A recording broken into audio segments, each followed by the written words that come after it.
Well, days after several Broward neighborhoods were flooded by Tropical Storm Ada, the water there has begun to recede. And more rain is the last thing we need. CBS 4's Joan Murray is live in Melrose Park neighborhood in Fort Lauderdale with the latest. Joan.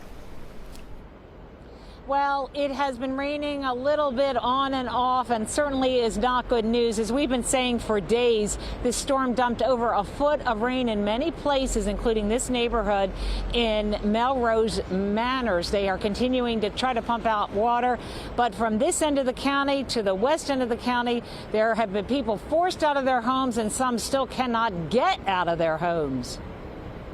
Currently, this is what it looks like. As rain fell Sunday and never seemed to stop, Cindy of Parville captured floodwater swallowing up her Melrose Park neighborhood. Almost 5 days later, the water has receded to where she can see her sidewalk. West in Pembroke Pines, floodwater is going down slowly. In Silver Lakes, west of 75, standing water is still a problem. Only SUVs and trucks are able to get through there, or were able to get through there.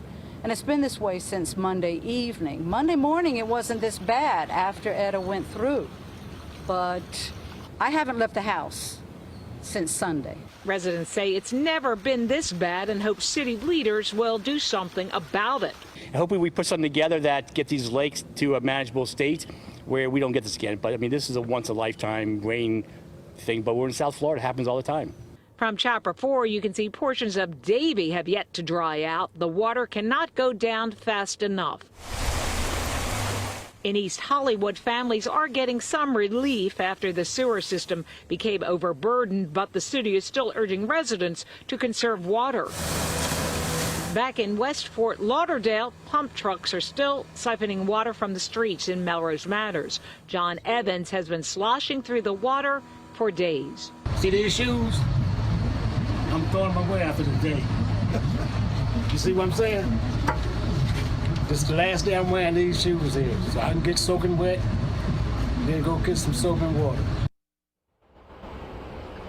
Back here live, Southwest 1st Street, you can see we've seen a parade of these pump trucks coming in all day. This is a 24/7 operation while they continue to try to siphon the water out, get it a little lower. There are signs up cautioning people to be careful when they are driving. Drive with care, the sign says, because there is still a chance of the high water affecting your car if you're going through it at too fast a speed. Now, here in Fort Lauderdale, they're going to have a special meeting next Tuesday to discuss this very situation here in Melrose Manors and Melrose Park. For now, I'm reporting in Fort Lauderdale, Joan Murray, CBS 4 News.